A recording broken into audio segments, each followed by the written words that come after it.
Hey, hey. Hi, guys. Welcome back. All right. So we are picking up here in part two. If you didn't see part one, there's a free link there in the description box. So you can watch that first and then bounce back over here. We were not done with this one. I didn't feel like, because what we have is two people that seem to actually not be done with the situation, though they're both really trying to walk away, but they didn't really get everything out of this equation that they could have. We have the Empress sideways and the Moon. He, our masculine, our King of Wands, definitely seems to be trying to say, I'll just let her go. But here's the thing. Now we pick up with the Moon, and somebody's got their little moon goggles on. This actually has positive connotations, though, because it's actually the wings of butterflies that should be making those goggles. But the moon is what's hidden from plain sight. Maybe he doesn't realize he's made her feel disrespected or unwanted somehow. Maybe she doesn't realize that that could be something that maybe she took something the wrong way from him. I'm trying to be really fair, because what we've had in part one is the hint that each of them had something that, got triggered inside of them from the other one. Each of them has played some kind of a role in this energy of what is and is not clicking for the two of them. Tell me more. By the way, Piscean energy, and then Libra Gemini, or excuse me, Libra Taurus energy coming off of the Empress, the Knight of Wands, and the Death card. It feels like this relationship was so scattered. It feels like the thing that needed to change is if they were both always like raging with passion for each other, but then they would each be too swift to like act like, I really wanted you, but I'm going to step back and let you show me that you really want me too. That instead of, like, maybe they both thought, if I show you that I really want you, but then I don't want to come on too strong, not really, so then I'm going to step away and then I'll let you come toward me. But that doesn't work. If that was the thing that they both thought they were doing, all it did was maybe make each of them feel completely confused, completely like all of a sudden you were blowing hot and now you're blowing cold. What's with all this? He came out primarily as somebody with a bruised ego. Maybe he moved toward her and was really all in at one point and then felt stupid because maybe in his mind she didn't really look at him that way, and then he tried to tell himself, well, you know what, she's probably not my Empress anyway. There's something here where he's not admitting this to himself. And we do have the masculine wearing the moon goggles right now in regards to her. And it's bringing up the question of whether or not she's his Empress. But he already said in part one, he knows that she's the Queen of Wands, which is exactly who she knows she is as well. It's like he felt, I think that he ran away after blowing really, really hot, after showing her that he really wanted her. And then that just stopped on a dime. But the thing is, what needs to stop is the rushing forward with passion and then rushing away again. If this is what basically unraveled this connection, Page of Swords, this is his part to learn about. This is him that needs to sit down, sit his booty down, and consider. And also, if she said words to him that he didn't compute, he needs to turn over in his mind the things that she actually said. See, I think each one of them, and maybe a little bit more so right now on his side, because we're talking primarily about him right now, each one of them maybe, though, would give context clues or would even say things that would indicate that they were really interested in each other, and they both maybe were a little bit scared to feel so much. But maybe neither one of them could hear that because they had their own, like pain goggles on. They each had their own memories of stuff that didn't go well for them. And they maybe both were just very, very triggered and couldn't quite, yeah. Oh my God. Three of Swords, each one of them, if they could have spoken, if their hearts could have spoken for them, their hearts would have said, oh my God, I want you so much. And I'm so scared to be hurt because I've been so hurt before. And now I meet you. And like, you are exactly what I would have wanted. This is, maybe he knew this about her. Maybe she even said something like this, like a please don't hurt me. Maybe that was her reaching out saying, I care about you so much. Please don't hurt me. Please be the real deal. Please be the real one.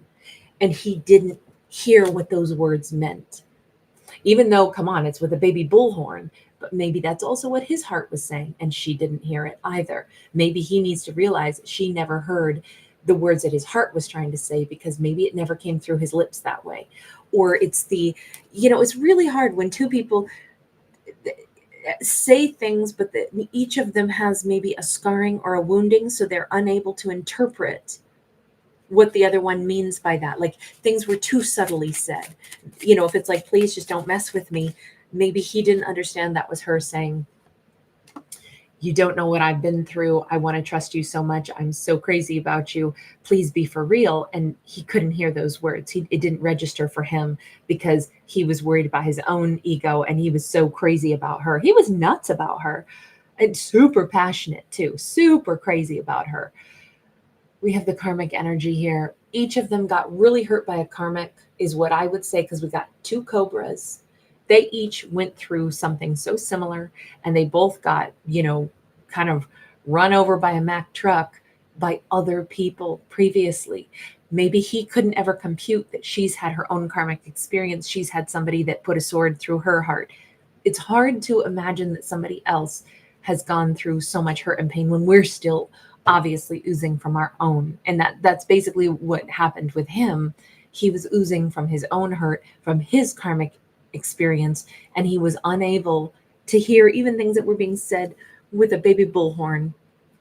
Or he personally was trying, he thought he was saying things loud and clear, and she couldn't hear what he was saying. Like, I've been hurt before too. I've been messed with too. Neither one of them had the capacity, perhaps. It's interesting because they're both at different times, they're kings and queens upright, but we can see the hurt and the pain of their past experiences. And they themselves did not know how much those past experiences were impacting them in that current energy when these two had the good fortune of meeting each other and getting a chance to be with each other. She tends to walk away. That's what she does. He tends to stay away. She walked away from him because apparently that's what she decided after her karmic experience. I should have let go of somebody that didn't want me.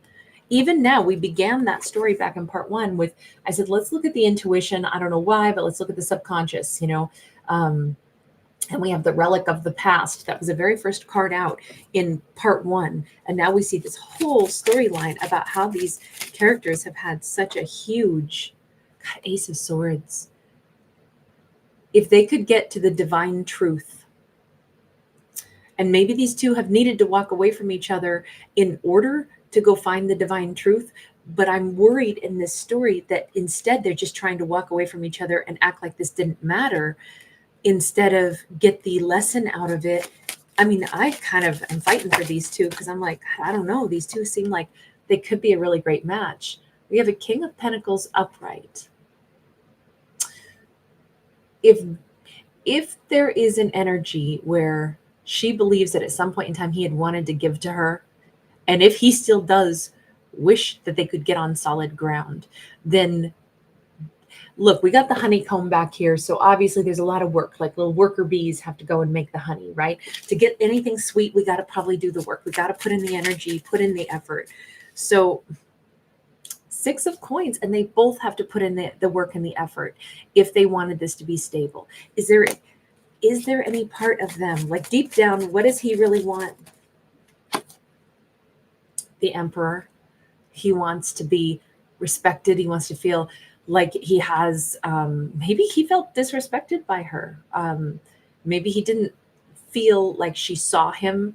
Maybe now again, it seems like he projected that onto her because of his own past karmic situation. See, I think this is a storyline where two people did not know how much in love they were with each other because they couldn't believe it, because they'd both been mistreated by previous people before. With the Emperor being upright, his deep desire is to actually have a stable connection, to be seen as everything that an Emperor embodies, right? A powerful individual, usually a divine masculine, somebody who's got a lot of, power, and they're a great leader, and they're somebody who really, cherishes their partner, and their partner knows it. What does she really want? 7 of coins, 7 of swords. In this case, 7-7, this is definitely a divine number, a huge dose of the divine. She wants to be able to trust, because this is all about lies. This is all about, you notice that we have the Arctic fox here, who's actually very camouflaged, and the mountains represent obstacles. And I think that her biggest thing is, I wish I could feel like I could trust someone. I wish I knew if I was lying to myself or if they were lying to me. I just wish that people didn't hide their lies to me in plain sight. That is a huge obstacle for her. I think trust is a really, really, really big problem for her. And what she's wishing is that they could have gotten, or that in general, somehow, some way, as time passes, that will somehow become more clear. I don't know. There's something here about, she still feels like they weren't honest with her. Why does she feel that? She feels like they weren't honest. They were hiding things in plain sight. 2 of Wands. 2 of Wands is them hesitating for sure, but she's convinced they were trying to decide between somebody, like maybe going back to somebody other than her, or starting something with her. Why does she think that? Is that okay? The card was like, if I moved my hand, it was going to finish falling out, but it was funny the way it came out and kind of hesitated. We got a Temperance. She feels like they were trying to balance things out with her and somebody else. Maybe because there was too much. Look, Temperance can be a great card. Sagittarius energy. Temperance can be a great card. Maybe she thought there was some Sag out there that they were always trying to make happy. And it was like, I don't think that they're really in this with me. What do you have to say about that, King? What do you have to say about that? 7 of Cups. Well, I was confused. What were you confused about? Judgment and Ace of Cups. Wait a second. I thought you were nuts about her, but you were trying to maybe get with somebody else? I don't understand. Judgment can be reconciliation, or maybe it was to reconcile with his own heart, to be able to give love. 10 of Pentacles. Hang on, I got to get one more. I'm trying to figure out that you weren't trying to get back with somebody else, some home life, were you? That none of that would track if that's the case. Page of Wands and 9 of Wands. We know he was wounded by something in the past. If he was just trying to reconcile and with, being able to love somebody and trust somebody again himself, and he was confused about whether or not he could do that, confused, because we have a wounded warrior energy here, and we have that new spark. I think that meeting her just kind of like, he might have been going through the emotions of, oh my God, can I trust her? Could I fall in love again? I feel all these feels for her. I'm super attracted to her, but I would have to reconcile with the idea that I'm going to give my heart to somebody. Could I picture myself in like a happy home where we live together and I give somebody all of my trust? On one hand, he wants that, right? On the other hand, he was seemingly uncertain. You know what I think it was? Because it brought up so many of his wounds. I think it was that he was needing her to somehow make him feel really, really safe, while at the same time, it's exactly what she needed from him. Exactly what she needed from him. So once again, we go to 2 people, 7 of Wands sideways, 2 people that do not seem to understand what the blockages were, and they were identical blockages, and it all was something that they needed to grow through. So wait a second. How can these 2 fix this or heal this, or is it even supposed to be fixed or healed? 8 of Pentacles. They both have to sit and think through things on their own. Even with the stamps there, we put stamps on things that we're going to mail. We put that on letters. Maybe these 2 need to reread old messages that they sent to understand how they were coming across, but also reread the responses. If these 2 had a lot of back and forth, yeah, look at this 4 of Pentacles. They need to open up the treasure trove of information, particularly before the year is out, for these fictional characters, they can reread and gain some insight into what happened. This relic stuff from the past between the two of them holds huge, I mean, look at this, holds huge gems of wealth. This relationship is not something to just dismiss. It doesn't mean they have to get back together, but this relationship holds keys to themselves, stuff that they should recognize about themselves. It doesn't mean that they need to get back together. But I will say this, with the Six of Cups and the Sun, they may be stunned that they both reread some things and they actually get a whole different perspective. They may recognize, I think that they were in love with me. They were scared, they were hurt. He was uncertain because he didn't know if like planning a future, and could he believe in somebody being the person that he could live a happy life with, because somebody burned him badly in the past. She might recognize that. She might go through her thoughts, her old memories, her old texts, the things, whatever things that they did share, that neither one could pick up on the messages, the obvious context clues that were right there in front of them all that time. They might both see things in a different perspective and gain some real insight. And it could actually be like, wow, in the nostalgia, I remember how happy I was. And I remember they were really happy to be around me as well. Two of Cups. We were so happy. And it felt so divine.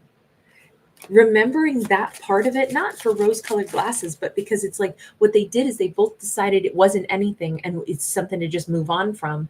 And I don't think that that's true in this story. We have the Hermit and we have the Hierophant. Mulling over this and taking some time, once they both kind of get a chance to consider this through that lens, and they both maybe get a chance to evaluate stuff and chew on it for a while, what they might both realize is that the divine was orchestrating the two of these cups coming together with the Hierophant here so that they could actually heal each other. And instead what they did is they both still kept only hearing things from their own lens and pushed each other apart. We got a Queen of Cups. There's a lot of love still here. There's a lot of divine gentleness and love and energy here. Five of Cups in the reverse. If nothing else, it might just be nice for them to both come to the conclusion, I really did love them. And I realized looking back, they really did love me. Maybe we both were a little bit broken. Maybe we both had hurts and pains and stuff that we didn't know how to deal with. We have, the universe is like, you finally got there. Eight of Swords in the reverse and the World card upright. No more blockages. And I have to say, you notice this right here in the middle. So I think it's hilarious because this is actually something that I have owned for years. I'll tag it in the description box. It's this awesome little zodiac music box. And I think it's so wild that that is on this card. It's identical, complete with the little angel there in the middle. And I love this. Anyway, I just think that's so awesome.